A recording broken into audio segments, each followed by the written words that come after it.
ಪತ್ರಿಕಾಗೋಷ್ಠಿ ಕರೆದ ಉದ್ದೇಶ ಏನೆಂದರೆ ಗುಲ್ಬರ್ಗ ವಿಶ್ವವಿದ್ಯಾಲಯ ಅಕ್ರಮವಾಗಿ ಅಂಕಪಟ್ಟಿ ಮುದ್ರಿಸಿರುವ ಬಗ್ಗೆ ಗುಲ್ಬರ್ಗ ವಿಶ್ವವಿದ್ಯಾಲಯ ವ್ಯಾಪ್ತಿಯಲ್ಲಿ ಬರ್ತಕ್ಕಂಥ ಬೀದರ್ ಜಿಲ್ಲೆಯ ಕರ್ನಾಟಕ ಕಾಲೇಜಿನಲ್ಲಿ BSc ಪ್ರಥಮ ಸೆಮಿಸ್ಟರ್ ಓದುತ್ತಿರ್ತ ವಿದ್ಯಾರ್ಥಿನಿ ಆ ವಿದ್ಯಾರ್ಥಿನಿಗೆ ಅಕ್ರಮವಾಗಿ 2022 ಪರೀಕ್ಷೆ ಕುಂತಾಗ ಆ ವಿದ್ಯಾರ್ಥಿನಿ ಫೇಲ್ ಆಗಿರ್ತಾಳೆ. ಫೇಲ್ ಆದ ವಿದ್ಯಾರ್ಥಿನಿಗೆ ಫಲಿತಾಂಶ ಪ್ರಕಟಗೊಂಡಾಗ ಫಲಿತಾಂಶದಲ್ಲಿ ಆ ವಿದ್ಯಾರ್ಥಿಗೆ 06 ಮಾರ್ಕ್ಸ್ ಬಂದು EX ಅಂತ ಬಂದಿರ್ತದೆ. ಮುಂದೆ ಪಾಸ್ ಕಾಲಮ್ನಲ್ಲಿ ರಿಮಾರ್ಕ್ಸ್ ಕಾಲಮ್ನಲ್ಲಿ EX ಅಂತ ಬಂದಿರ್ತದೆ. ವಿದ್ಯಾರ್ಥಿನಿಗೆ ಗೊತ್ತಾಗುತ್ತದೆ EX ಅಂತ ಬಂದಿದೆ ಅಂತ. ತದನಂತರ ಆ ವಿದ್ಯಾರ್ಥಿನಿಯ ಮೂಲ ಅಂಕಪಟ್ಟಿ ಕೂಡ ಒರಿಜಿನಲ್ ಮಾರ್ಕ್ಸ್ ಕಾರ್ಡ್ ಪ್ರಿಂಟ್ ಆಗುತ್ತೆ. ಪ್ರಿಂಟಾಗಿ ಕಾಲೇಜ್ಗೆ ಹೋಗ್ತದೆ. ಕಾಲೇಜ್ ಪ್ರಿನ್ಸಿಪಾಲರು ಹೋದಾಗ ಗೊತ್ತಾಗುತ್ತೆ. ಇಲ್ಲ ಈ ವಿದ್ಯಾರ್ಥಿ ಮನವಿ ಕೊಡ್ತಾಳೆ, ವಿದ್ಯಾರ್ಥಿಗಳು ಮನವಿ ಮಾಡ್ತಾ ಪ್ರಿನ್ಸಿಪಲ್ ಕೊಡ್ತಾರೆ. ಪ್ರಿನ್ಸಿಪಲ್ ಏನು ಮಾಡ್ತಾ ಆ ಮನವಿ ಪತ್ರವನ್ನು ತೊಗೊಂಡು ವಿದ್ಯಾರ್ಥಿ ತೊಗೊಂಡು ಅವರನ್ನು ಯೂನಿವರ್ಸಿಟಿಗೆ ಲೆಟರ್ ಬರೀತಾರೆ ಕುಲಸಚಿವರು ಮೌಲ್ಯಮಾಪರಿಗೆ. ಇಲ್ಲ ಈ ವಿದ್ಯಾರ್ಥಿದು EX ಅಂತ ಬಂದೆ, ಮುಂದೆ ಪಾಸ್ ಅಂತ EX ಅಂತ ಬಂದಿದೆ, 6 ಮಾರ್ಕ್ಸ್ ಬಿದ್ದು ಇದು ಪರಿಶೀಲನೆ ಮಾಡಿ ತಾಂತ್ರಿಕ ದೋಷ ವಿಷಯದಲ್ಲಿ ತಾಂತ್ರಿಕ ದೋಷ ಆಗೋದು ಸರಿಪಡಿಸ್ಕೊಡ್ರಿ ಅಂತ. ಆ ವಿಷಯದಲ್ಲಿ ಸರಿಪಡಿಸಿ ಆದವರನ್ನು ಲೆಟರನ್ನು ತೊಗೊಂಡು ವಿಶ್ವವಿದ್ಯಾಲಯದ ಮತ್ತೊಂದು ಈ ಶಾಖೆ ವಿವಿಧ ಅಧಿಕಾರಿಗಳು ಏನು ಮಾಡ್ತಾರೆ, ಕಂಪ್ಯೂಟರ್ ಶಾಖೆ ಕಳಿಸ್ತಾರೆ. ಕಂಪ್ಯೂಟರ್ ಶಾಖೆಯಲ್ಲಿ ಇರ್ತಕ್ಕಂಥ ಒರಿಜಿನಲ್ ಮಾರ್ಕ್ಸ್ ಲಿಸ್ಟ್ ನೋಡ್ತಿರ್ತಾರೆ. ವಿದ್ಯಾರ್ಥಿ ಯಾರು ವ್ಯಾಲ್ಯೂಯೇಷನ್ ಮಾಡಿರ್ತಾರೆ ಆ ವ್ಯಾಲ್ಯೂಯೇಷನ್ ಅವ್ರು ಕೋಡ್ ಬಿ ಇರ್ತದೆ, ಯಾರು ವ್ಯಾಲ್ಯೂಯೇಷನ್ ಮಾಡಿರಂಬೋದು ಆ ವ್ಯಾಲ್ಯೂಯೇಷನ್ ಮಾಡಿ ಒರಿಜಿನಲ್ ಮಾರ್ಕ್ಸ್ ಲಿಸ್ಟ್ ನೋಡಿದಾಗ ವಿದ್ಯಾರ್ಥಿ 0 ಮಾರ್ಕ್ಸ್ ಬಿದ್ದಿರ್ತಾವೆ. 0 ಮಾರ್ಕ್ಸನ್ನು ತೊಗೊಂಡು ಅದೇ ಪುನಃ ಅದು 6 ಮಾರ್ಕ್ನ ಡಿಲೀಟ್ ಮಾಡಿ 0 ಮಾರ್ಕ್ಸ್ ಹಾಕಿರ್ತಾರೆ. 0 ಮಾರ್ಕ್ಸ್ ಹಾಕಿ ಮತ್ತೊಂದು ಮಾರ್ಕ್ಸ್ ಕಾರ್ಡ್ ಪ್ರಿಂಟ್ ಮಾಡಿ ಕಾಲೇಜ್ ಕಳಿಸಿರ್ತಾರೆ. ಆ ವಿದ್ಯಾರ್ಥಿ ಮನವಿ ಮೇರೆಗೆ ಪ್ರಿನ್ಸಿಪಲರ ಮೇರೆಗೆ ಆ ವಿಷಯ ಅಲ್ಲಿಗೆ ಕ್ಲೋಸ್ ಆಗಬೇಕಾಗಿತ್ತು.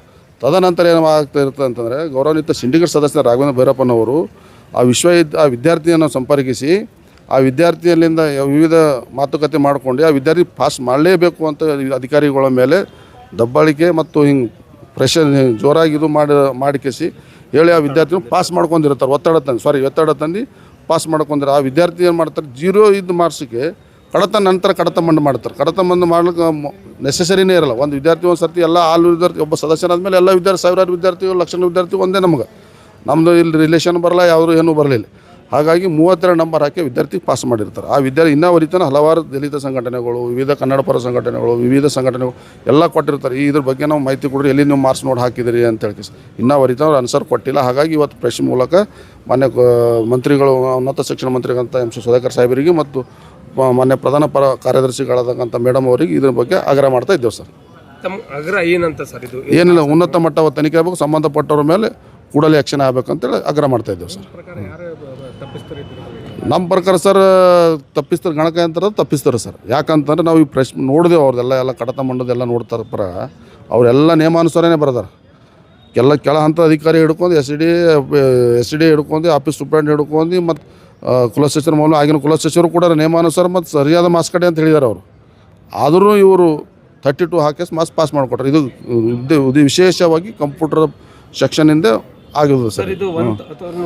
ಚಲ್ಲಾಟೆ ಮಾಡಿ ಈಗ ಪ್ರಸ್ತುತವಾಗೂ ಅದೇ ಅದ ಸರ್. ಈಗ ತಾವು ಸುಮಾರು ಹೋಗಿ ನೋಡ್ಬೋದು. ಸುಮಾರು ಈಗ ನೂರಾರು ವಿದ್ಯಾರ್ಥಿಗಳಲ್ಲಿ ಪರೀಕ್ಷೆ ಭವನ ಎದುರು ಬಡದಾಡ್ತಾ ಇರ್ತಾರೆ. ನಾನು ಮಾರ್ಕ್ಸ್ ಕಾರ್ಡ್ ಈಗ ಎಲ್ರಿ ಸರ್ ಇರ್ತಕ್ಕಂಥ ಸಿಬ್ಬಂದಿಗಳು ಅಷ್ಟೇ ಕೆಲಸ ಕಮ್ಮಿ ಆಗ್ಯದ. ರಾಯಚೂರು ಯೂನಿವರ್ಸಿಟಿ ಡಿವೈಡ್ ಆಗ್ಯದ, ಬೀದರ್ ಯೂನಿವರ್ಸಿಟಿ ಡಿವೈಡ್ ಆಗ್ಯದ. ಇರ್ತಕ್ಕಂಥ ಸಿಬ್ಬಂದಿ 400 ಜಿಲ್ಲೆ ಎಷ್ಟು ಸಿಬ್ಬಂದಿಗಳಾರ ಅಂದ್ರೂ ಕೆಲಸ ಮಾಡ್ತಾ ಇಲ್ಲ.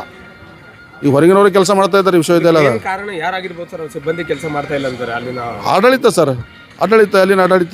ಅಲ್ಲಿನ ಆಡಳಿತನೇ ಕಾರಣ. ಈ ಮುಖ್ಯಸ್ಥರು ಅವರೇ ಇರ್ತಾರೆ, ವಿಶ್ವವಿದ್ಯಾಲಯದ ಮುಖ್ಯಸ್ಥರು ಅವರೇ ಇರ್ತಾರೆ. ಅವ್ರಿಗೆ ವಿಶ್ವವಿದ್ಯಾಲಯದವರು ಒಂದು ಕುಲಸಚಿವರು ಆದೇಶ ಪಾಲನೆ ಮಾಡ್ತಾ ಇಲ್ಲ. ಅಲ್ಲಿ ಮ್ಯಾನ್ ಪವರ್ ಅವ್ರು ಕೆಲಸ ಮಾಡ್ತವ್ರು. ನಮ್ಮ ವರ್ಷದಲ್ಲಿ ಮಾತಾಡ್ತಾ ಇದ್ದಾರೆ ಸರ್. ಹಾಗಾಗಿ ಸಂಬಂಧಪಟ್ಟವ್ರ ಮೇಲೆ ಕೂಡಲೇ ಪೊಲೀಸ್ ಸ್ಟೇಷನಲ್ಲಿ FIR ಆಗಬೇಕು, ಸರಿಯಾದ ನಿಷ್ಠೆಯಲ್ಲಿ ತನಿಖೆ ಆಗಬೇಕು. ಆ ಒರಿಜಿನಲ್ ಮಾರ್ಕ್ಸ್ ಕಾರ್ಡ್ ತಾವು ಪರಿಶೀಲನೆ ಮಾಡಬೇಕು. 6 ಯಾವ್ದು ನೋಡಿ ಹಾಕಿದ್ರು ಅಲ್ಲಿ ಕಂಪ್ಯೂಟರ್ದಾಗ, 0 ಯಾವ್ದು ನೋಡಿ ಹಾಕಿದ್ರು ಮತ್ತು 32 ಯಾವ್ದು ನೋಡಿ ಹಾಕಿದ್ರು, ಯಾವ ಅಂಕಗಳು ನೋಡಿ ಹಾಕಿದ್ರು ಅಂಬದು ಪರಿಶೀಲನೆ ಆಗಬೇಕು ಸರ್. ಸಿಂಡಿಕೇಟ್ ಸದಸ್ಯರ ಪಾತ್ರನೇ ಮುಖ್ಯ ಪಾತ್ರ ಸರ್. ಅವ್ರು ಯಾವುದೇ ಲೀಗಲಿವಾಗಿ ಲಿಖಿತವಾಗಿ ಕೊಟ್ಟಿಲ್ಲ. ಆ ಅಂಕಪಟ್ಟಿ ಕೂಡ ಮುದ್ರಣಗೊಂಡು ಫೈನಲಿ ಪಾಸ್ ಆಗೋ ಮಾರ್ಕ್ಸ್ ಕಾರ್ಡ್ ಕೂಡ ಈ ಸಿಂಡಿಕೇಟ್ ಸದಸ್ಯರೇ ಒಯ್ದಿದ್ದಾರೆ ಸರ್. ಅವರೇ ಅವ್ರ ಚಂಬರಲ್ಲೇ ಒಯ್ದಾರೆ. ಅವತ್ತಿನ ಡೇಟಾ ಅದಕ್ಕೆ ಸಂಬಂಧಪಟ್ಟದೆಲ್ಲ ಆಗಿನ case worker, man power case worker ಇರ್ತಕ್ಕಂಥ ಅಶೋಕ್ ದೊಡ್ಡಮನೆ ಅವ್ರನ್ನೂ ಅವರೇ ಫೋನ್ ಮಾಡ್ಯಾರ. ಅವ್ರು ಬೇಕಾದ್ರೆ ಒಬ್ಬಲ್ಲಿ ರಿಕಾರ್ಡ್ಸ್ ಕಾಲ್ ರಿಕಾರ್ಡ್ಸ್ ಇವ್ರು ಫೋನ್ ಮಾಡೋದೇನು ಕಾಲ್ ರಿಕಾರ್ಡ್ ಸ್ಕ್ರೀನ್ಶಾಟ್ ಹೊಡೆದಿಟ್ಟಾರೆ. ಅವತ್ತಿನ CDR ತೆಗೆದ್ರೆ ಆ CC ಕ್ಯಾಮ್ರಾದಾಗ ಅವ್ರು ಮಾರ್ಕ್ಸ್ ಕಾರ್ಡ್ ಹೋದ್ರು ಅವರೇ ಅದ. ಹೋರಾಟ ಏನು ಸರ್, ಅದು ಯಾವ ವಿದ್ಯಾರ್ಥಿಗೆ ಏನು ಮಾಡಿರಲ್ಲ, ಯಾರು ತಪ್ಪು ಮಾಡ್ಯಾರ ತಪ್ಪಿಸ್ತಾರ ಮೇಲೆ ಕಾನೂನು ಕ್ರಮ ಹೊರತು ಹೋರಾಟ ಮಾಡೋದು ಸರ್. ನಮ್ಮದು ಸರ್ ರಾಜು ಕಾಕನ್ಮಡಿ ಅಂತೇಳಿ ಸರ್. ಓಕೆ.